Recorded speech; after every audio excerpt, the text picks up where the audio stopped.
नमस्कार, वंदे मातरम। दोस्तों, स्वागत है आप सबका सैनिक पाठशाला में।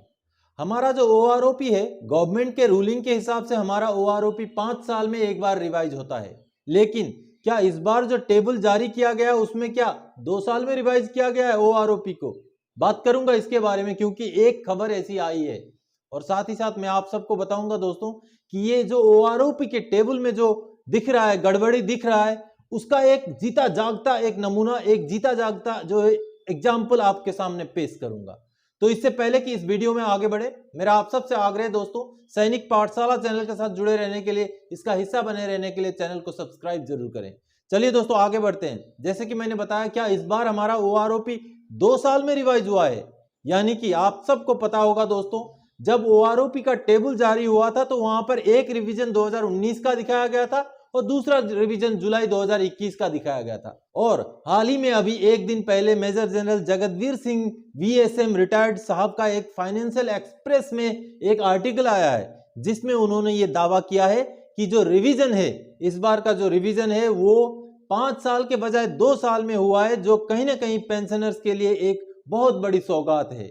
तो जो आर्टिकल है उसका वो वाला पोर्शन जो उन्होंने लिखा है ये 2 साल वाले रिवीजन के बारे में, उसको मैं आप सबको पढ़ के सुना देता हूं, जैसे कि आप सब स्क्रीन पे देख पा रहे हैं। अभी देखिए दोस्तों, जिसमें लिखा हुआ है, while the equalization was to take place once every 5 years, the tables show the same as having been carried out July 1 2019 and July 1 2021, which means that the equalization is being carried out once in 2 years, which is extremely beneficial to the pensioners। यानी कि ये जो कहने का मतलब ये होता है कि इक्वलाइजेशन जो है, रिवीजन जो है, वो 5 साल में एक बार होना था, लेकिन जो टेबल जारी किया गया है वहां 2 साल में एक बार हुआ है, जो कि पेंशनर्स के लिए बहुत ज्यादा बेनिफिशियल है। तो क्या सही में सरकार ने इस बार से 2 साल में जो है पेंशन रिवीजन किया है? हालांकि इसके बारे में पुष्टि मैं नहीं करता, क्योंकि बाद में सरकार ने जो है एक अमेंडेड टेबल भी जारी कर दिया था। ये जो फाइनेंशियल एक्सप्रेस वाला जो खबर है दोस्तों, जिसको मेजर जनरल जगतवीर सिंह साहब ने लिखा है, उसका मैं लिंक इस वीडियो के डिस्क्रिप्शन बॉक्स में डाल दूंगा, वो पूरी खबर को आप पढ़ सकते हैं। आगे मैं बताता हूं दोस्तों, 23 दिसंबर 2022 को जब पहले घोषणा हुई थी सरकार की तरफ से, तो वहां पर जो टेबल जारी किया गया था उसमें बीच में एक कॉलम था जो था जुलाई 2021 से रिवीजन का, जिसमें दोस्तों बेसिक पे जो है जुलाई 2019 से जुलाई 2021 में बढ़ा हुआ दिखाया गया था, और उसके आगे जब जो एरियर दिखाया गया था वो एरियर, लेकिन चाहे जुलाई का बढ़ा हुआ हो चाहे जुलाई का ना भी बढ़ा हुआ हो, एरियर बराबर ही रह गया।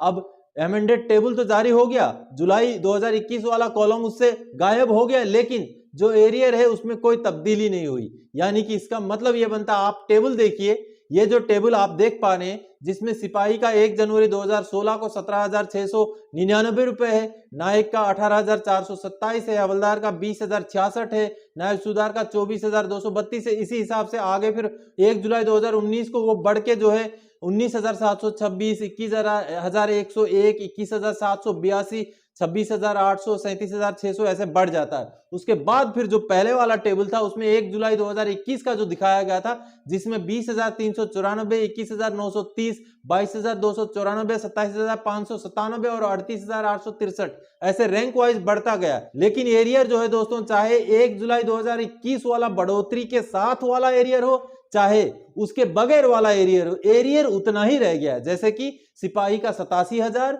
नायक का 1,14,000, हवलदार का 70,000, नायब सूबेदार का 1,08,000, सूबेदार मेजर का 1,75,000। तो इसमें एक सवाल बनता है, बहुत बड़ा सवाल बनता है, अगर 1 जुलाई 2019 को 19,726 रुपए पेंशन था सिपाही का, वो जाकर के जुलाई 2021 को 20,394 हो जाता है, तब भी उसका 87,000 ही रहता है एरियर। और जिस दिन जब दूसरा टेबल जारी होता है उसमें जो जुलाई 2021 वाला कॉलम हटाया जाता है, यानी कि सिर्फ 19,726 से ही हिसाब किताब होता है, फिर भी एरियर 87,000 ही रहता है।